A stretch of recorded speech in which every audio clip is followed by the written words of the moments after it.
Hey everyone, and welcome back to the channel. My name's Brian, this is Ginger Prime. If you're a returning subscriber, you are a legend, and that's what you get for subscribing, by the way. Free titles at the start of these videos. Dies. Alright, we're just going to start right at the beginning. This is the Part 2 June Alpha Update patch notes. We've been covering patch notes for the upcoming game, New World, pretty much for the last couple of months. This is the game I've been following for well over a year. Very excited about it. Been actually working on a big post regarding the weapons, the skills, and more that I hope to have rolled out here in the next few weeks. So if you guys are interested in more New World content, you can always check the top link in the description of this video for our playlist on this channel. The reason I say that is I've been kind of waiting to see how these patch notes, kind of filter out, make sure that all of the latest updates are available as we get ready for the July beta that's happening on the 20th. The full release of this game hits on August 31st. And yeah, so if you guys are new here, what we're going to do is just go through the patch notes. I'm going to share what they're sharing. I'm going to give you guys my thoughts and insights. And I'd love to know yours, so feel free to sound off in the comments below. So these are typically kind of long, so if there are segments, I'm going to do my best to chapter this, so that way if you guys are more interested in one thing over the other, hopefully you can just kind of skip ahead to the part that makes the most sense for you. But general updates. They added 2 new types of PvE faction missions, Assassinate and Elite. Assassinate missions challenge players to take out specific high-threat foes. Elite missions send players to take on a tournament's most dangerous villains and their minions. These missions are higher difficulty with higher reward, and it's recommended that you bring a friend. I really enjoy in MMOs, especially when they do encourage group play, and having missions that are set aside and kind of like marked as multiplayer ends up, I think, being a real big plus in my opinion. Obviously, balancing, we'll have to look at how that goes. It looks like I'm kind of somewhat cutting off this. Let me just move myself up into this corner a little bit. And I'll scroll down a little bit. That way y'all can read along and I don't end up blocking it out. So hopefully that was okay. All right. They polished territory quests with updates to the tracker text and map pins, reduced the weight cost for Azoth fast travel by 20%. Invasion rewards are now tied directly to the player's scoreboard score. This is excellent. Any obviously fast travel with Azoth in this case is definitely a perk. Traveling in New World, if you guys haven't experienced yet, it is the time-consuming thing. It is the thing that takes the most time for any of the other things you're doing. Chips ready. Oh, thank you. All right, snacks are ready. All right, I have returned with snacks in hand. I was thinking about like jumping back in for the cut with a sandwich. However, I don't think you guys really care to see me eat. So regardless, let's get back to these patch notes. War Declaration update. War Declaration has been updated to reward the most active companies in the influence race with a higher chance of being selected as the vanguard. Guys, this is all about how you manage the wars and pick and choose who gets to come in.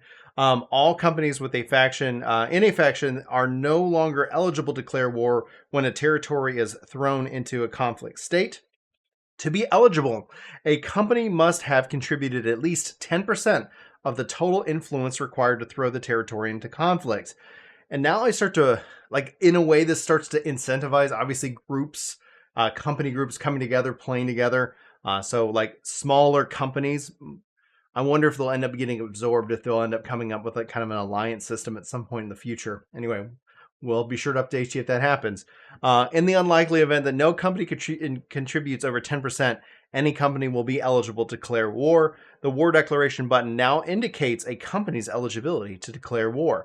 If more than one company declares war on the same territory during a conflict, the amount of influence a company contributed during the conflict increases its chance to be selected as the vanguard. All right, PvP updates. In a continued effort to support PvP, we've reduced gear durability loss due to PvP death, and increased XP for PvP kills, and adjusted camp respawning mechanics to make faction control points and battles more interesting. Player flag for PvP will receive 50% less durability damage to equipment, both equipped in their backpack when killed by another player. So it has no, like, impact on PvE. It's like, why flag for PvP? Well, it reduces durability loss. They increase the XP players receive for PvP kills and added rewards for players that have been alive longer. Killing a player that has been alive for longer than an hour will now reward you with 4 times what the max used to be. This is exciting to see, and I would love to see them bring this into the PvE environment as well. When you kill an enemy that's been alive for a long period of time, Guild Wars 2 does this. I hope that we get to see this brought into Guild Wars, into New World here at some point. When flagged for PvP, choosing a respawn at camp activates an incrementally increasing respawn cooldown, and then for each subsequent camp respawn, this cooldown increases. If the player chooses to respawn elsewhere, for instance at a settlement, the cooldown will continue counting down in the background. If a player dies while flagged for PvP while the cooldown is counting down, the time increment will be added to the current value. This makes respawning at a settlement and running back into the fray a great way for players to lower their camp cooldown. All right, progression updates. Like we said, this is something really going to be tied into just how people perceive the game in the future. I know a lot of people keep talking about the cash shop and the future of that. We've covered that here on the channel. So I'm very curious about how this ends up playing out. They reduced the XP required to level by 20% for all levels after level 7. The increase in the previous update combined with the changes to Corrupted Breaches reduced the speed of leveling too much. This change could bring a nice middle ground between what they felt was too fast in May and an overly tuned changes introduced in the June Part 1 update. They doubled the amount of XP from repeated expedition quests. That's great. Town projects have been fixed, improved, and adjusted in a variety of ways. They tuned the rewards granted for completing missions, and the rewards will now more accurately reflect the level of effort required by different missions. They reduced the amount of required materials to complete the town project missions when the item are rare of value. The larger sections of missions are now available for the town upkeep project to bring it in line with other projects. They reduced the XP bonus granted from leveling up in territory standing. I love that territory standing gets that option. It makes sense that overall that's getting a little bit reduction there, but hopefully not too much. They didn't tell us how much specifically they did. They adjusted the amount of territory standing gained from crafting, as some crafted items could generate disproportionately large amounts of standing. Quests that reward specific items should now award items aligned with the intended level of the quest. They increased trade skill XP for crafting jewelry items. They decreased trade skill XP for crafting jewelry components, chains, hooks, etc. Trade skill XP for cutting gems has been increased. They adjusted harvesting XP to fall more in line with weaving progression. They adjusted weaving and leathering trade skill XP curves to better align with the amount of gathering necessary to achieve the similar level of their respected gathering skills. Loot and gear. We've continued to add much more visual diversity to the in-game weapon and armor sets. Faction-heavy Tier 5 armor sets have a new unique visuals with a different look for each faction. Lost enemies have been split into the Lost and the Drowned types to differentiate the gear that drops from them. A new set of gear visuals has been applied to the armor and the weapons dropped by drowned enemies. The Breach Ice Gauntlets now have a new visual look. Fire Staves and Tower Shields for Lost, Ancient, and Corrupted enemy families now have a new color scheme that matches the corresponding family color set. Lost heavy and medium armor drops have a new look at tiers 3 and 4. They updated the visual outpost rush weapons. They added the new Dynasty enemies in the open world. They updated the visuals on the Dynasty shipyard expedition weapons. They added some of the armory sets with interesting visuals in the global open world drops. For example, at the 17th century Beakkeeper's outfit.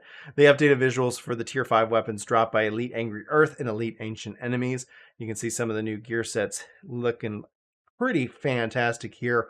Honestly, I really do enjoy the visual aesthetic. I didn't think I would, and when playing the game, it just kind of fits so perfectly together. They improved expedition drops by increasing the chances that expedition armor and weapons will drop with one more perk than they did previously. Clothing and trade skill related perks can now be found at elite points of interest, POIs, in endgame areas. They increased special drops from expeditions and elite POIs, and we wanted to ensure that players feel rewarded for defeating some of the most dangerous enemies in a tournament.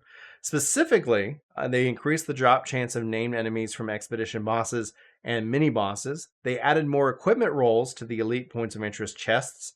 and adjusted the drop rates of the other contents in the elite chest, and this will also impact chests found on expeditions.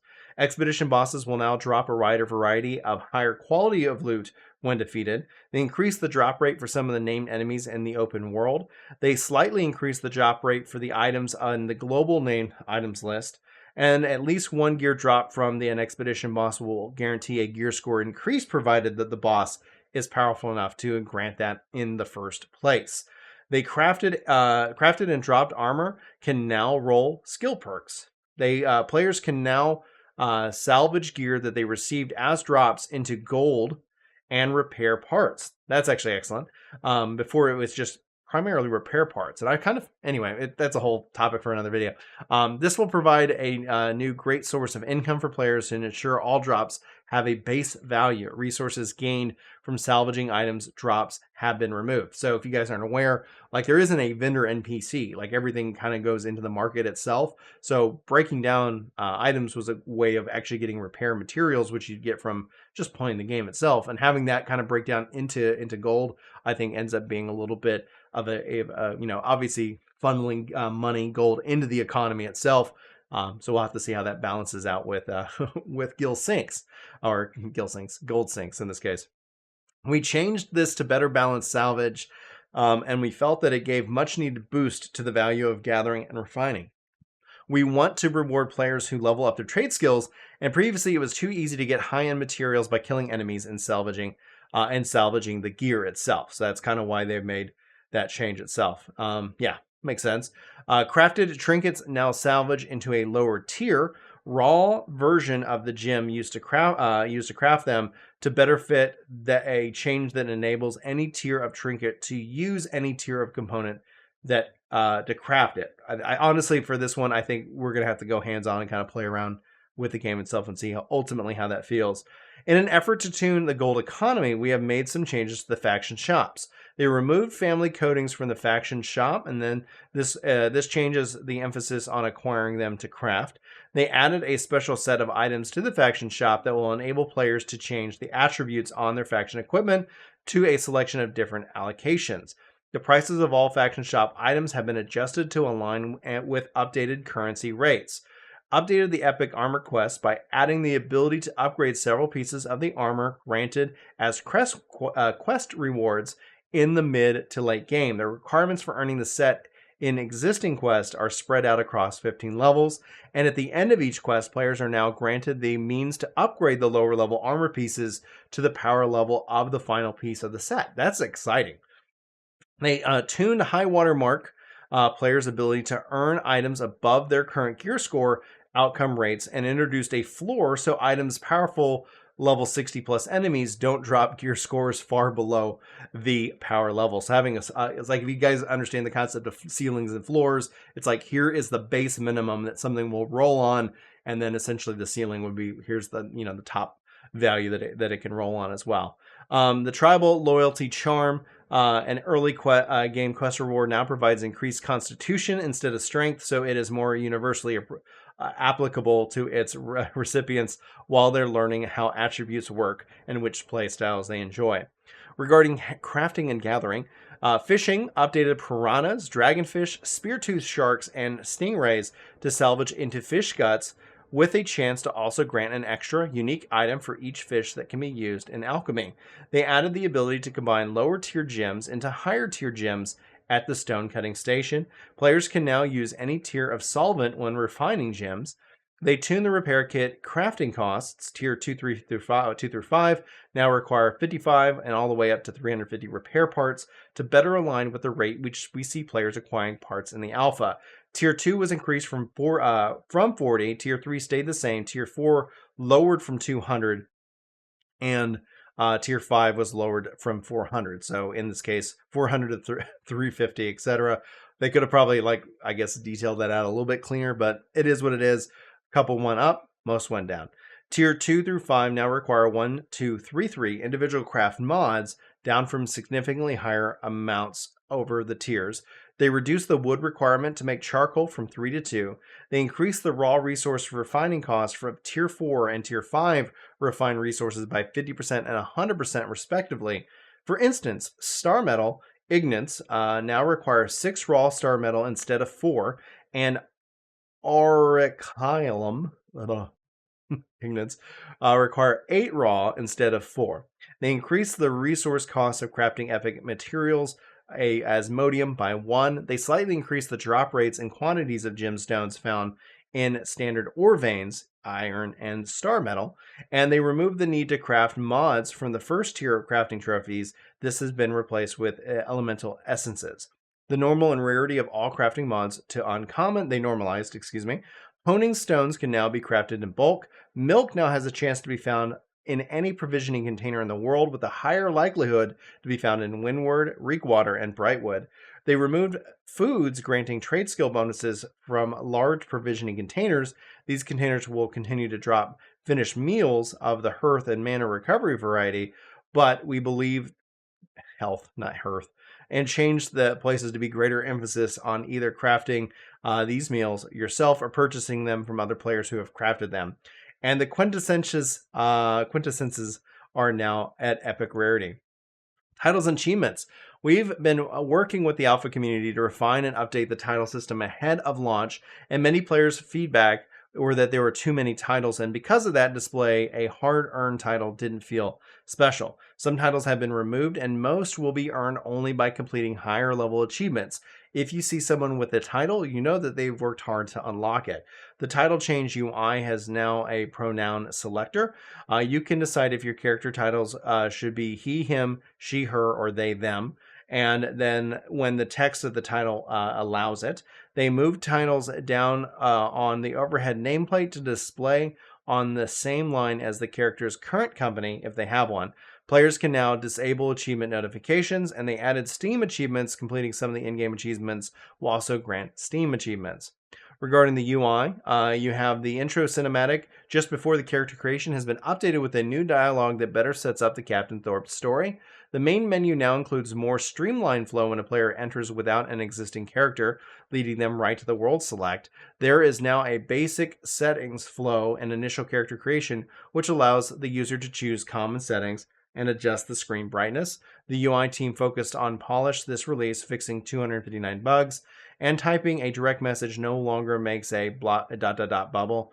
Chat now has a setting to display dark background behind each message, making them easier to read, and group health bars now indicate disconnected statuses when applicable. Combating AI. Expeditions increase the damage of all expedition creatures by 10 to 20% to provide a greater challenge to players. That's one of the things we've heard so far from expeditions, is that it really wasn't that challenging, but it was also low-level expeditions overall. Combat updated Constitution to have a diminishing return in the amount of HP granted per level. The more points you put into it, it previously started at level 15 HP per attribute point and would gradually increase as you put more points into it to a cap of 34. It now starts off at 25 HP granted and decreases gradually until you get 21 HP per attribute. This decreased the total HP gain from Constitution slightly from 12,000 to 11,000 and some change in this case, but increased the amount of HP players get from Constitution at a lower level. They updated targeted healing. Pressing Control while a heal is active will now automatically perform a self-heal. Players no longer have to hold control before casting a spell. Regarding balance, the Great Axe ability, execute ability now allows more rotation during the startup. The bow, they reduced the distance evade haste modifier effect from 33 to 15. They reduced the Catch Me If You Can skirmish passive haste effect from 33 to 20. The dodge and weave skirmish passive haste from 5 seconds to 2 seconds. The Archer's speed skirmish passive haste effect from 20 to 10%. Hooked arrow, rain arrow slow modifier from 30% to 15%. The impale skirmish passive slow effect from 10 to 20% to 10%.